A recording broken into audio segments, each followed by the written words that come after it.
Hello students, I am in front of you again with a new rule।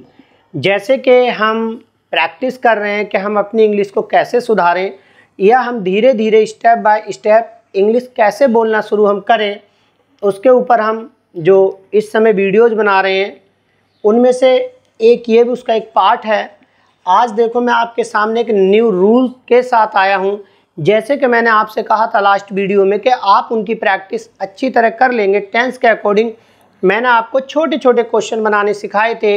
पहले मैंने आपको ईजेएमआर के ऊपर बताए थे, फिर वॉच वर्ब के ऊपर बताए थे, उसके बाद मैंने प्रेजेंट सिंपल, उसके बाद प्रेजेंट के दूसरे टेंस बताए थे, उसके बाद मैंने पास्ट टेंस सिखाया था। फिर मैंने आपसे कहा था कि अगर उन वीडियोज़ को आप अच्छी तरह देख लेंगे तो मैं आपको एक नए रूल के साथ मिलूँगा। और आज मैं आपके सामने एक न्यू रूल के साथ हूँ। ध्यान रखना, ये रूल बहुत अच्छा है और ये रूल आपके लिए बहुत ही ज़्यादा हेल्पफुल होने वाला है। देखो इसमें और प्रेजेंट सिंपल में क्या फ़र्क है, अब आप बहुत ध्यान से देखना।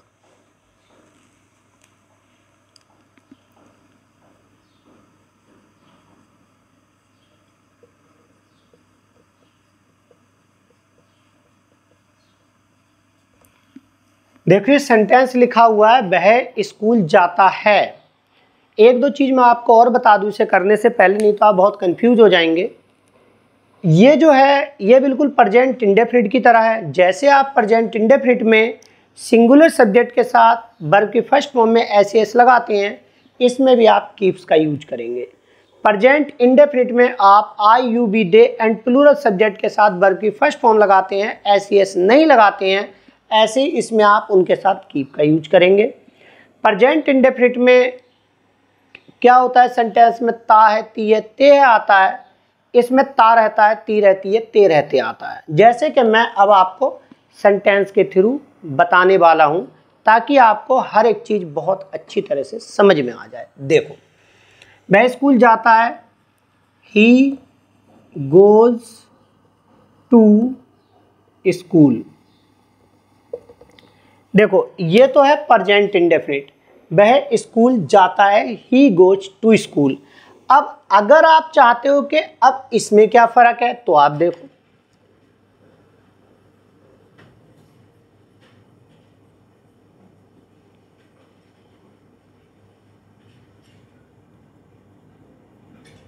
देखो वह स्कूल जाता रहता है, पता पड़ेगा आपको डिफरेंस। इसमें वह स्कूल जाता है, ही गोज टू स्कूल। इसमें वह स्कूल जाता रहता है, तो इसमें आप करेंगे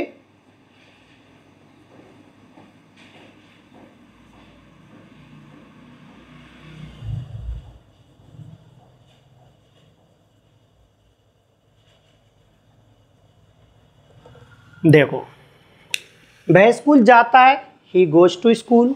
वह स्कूल जाता रहता है, he keeps on going to school. इसी तरह से एक दो एग्जाम्पल प्लूरल के देख लो आप।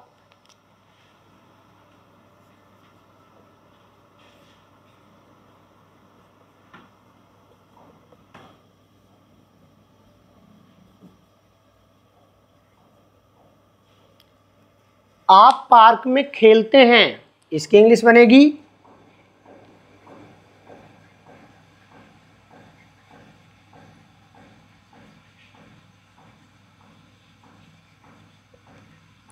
You play in the park. अब अगर आप बताते हैं, बनाते हैं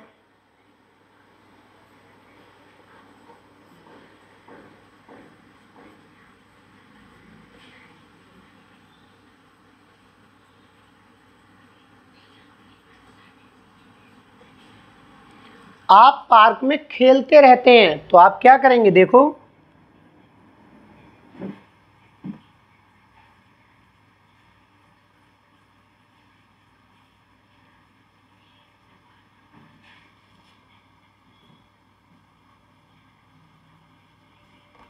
देखो आप पार्क में खेलते हैं, आपका प्रेजेंट इंडेफिनिट टेंस है। You play in the park, आप पार्क में खेलते रहते हैं, ये आपका कीप ऑन का यूज है। You keep on playing in the park. आप देखो इसमें हमने यस लगाया है, सिंगुलर सब्जेक्ट है तो हमने इसमें कीप्स लगाया है। इसमें हमने वर्ब की फर्स्ट फॉर्म लगाई है तो इसमें हमने कीप किया है। ठीक है, अब आपको अच्छी तरह समझ में आ गया होगा कि बिल्कुल ये प्रेजेंट सिंपल की तरह ही है, लेकिन थोड़ा सा रूल चेंज है।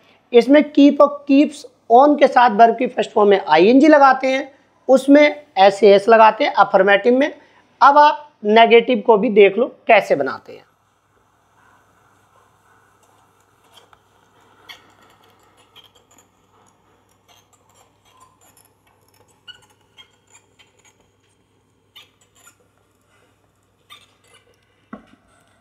देखो इसका नेगेटिव रूल जैसे कि आप प्रेजेंट सिंपल में subject plus do not, does not, verb की फर्स्ट फॉर्म और का प्लस ऑब्जेक्ट का यूज करते हैं, ऐसे ही ठीक है अगर आप उसमें करते हैं subject does not be first object, और प्लूरल में आप करते हैं subject do not be first object, इसी तरह से इसमें भी अगर आपका सिंगुलर सब्जेक्ट है तो आप डज नॉट लगा के कीप ऑन लगाएंगे, प्लूरल है तो आप डू नॉट लगा के कीप ऑन लगाएंगे।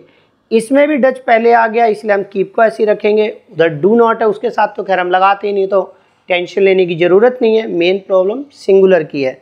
अगर आपने नेगेटिव बनाया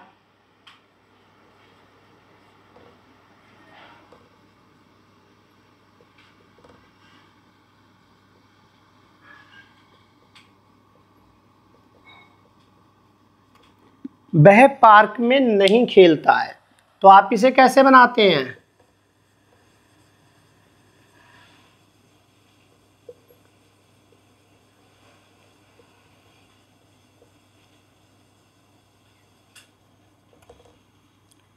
वह पार्क में नहीं खेलता है, he does not play in the park. यही अगर आपको कीप ऑन का बनाना है तो आप कैसे बनाएंगे?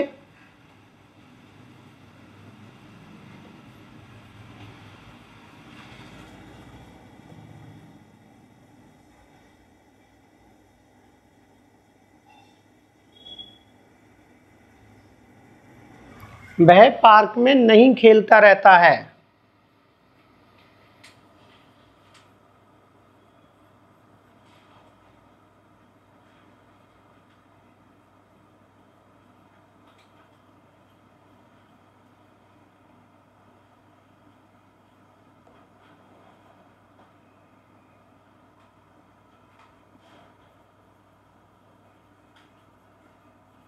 देखो he does not keep on playing in the park, तो देखो ये इसका क्या नाम है, नेगेटिव सेंटेंस है। आप इंट्रोगेटिव भी देख लो।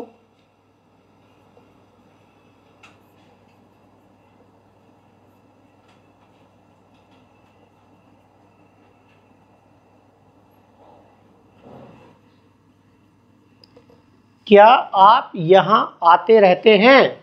देखो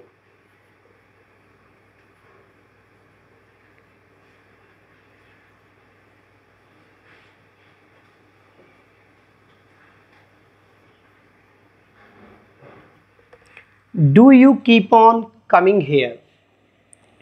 देखो अब आप बहुत ही आसानी से समझ गए होंगे कि ये रूल कितना इम्पोर्टेंट है आप सभी के लिए, कि अगर जैसा आप बोलते हो कि किसी ने आपसे पूछा भाई क्या आप शाम को पढ़ते हो, तो आप ये कहना चाहते हैं यार मैं तो शाम को पढ़ता ही रहता हूँ, और अब आपको समझ नहीं आता कि हम इसे कैसे बोले, तो अब आप बहुत ही आसानी से बोल सकते हैं I keep on reading at evening.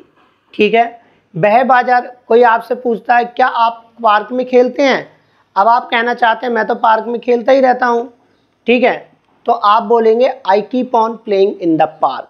अगर आप ऐसे ही प्रैक्टिस करेंगे तो मुझे अच्छी तरह पता है कि आप अपने सेंटेंसेस को बहुत जल्दी इम्प्रूव कर लेंगे। इसीलिए आपको जो सिखाया गया है उसके आप मिनिमम 5 या 10 सेंटेंसेस बनाना, और हमारी नेक्स्ट वीडियो को भी बहुत ध्यान से देखना, क्योंकि इसका जो पास्ट और फ्यूचर है वो आपको उसमें सिखाया जाएगा।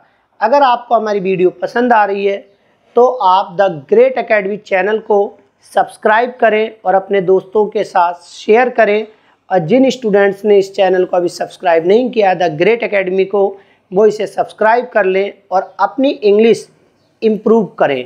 Thank you for watching this video.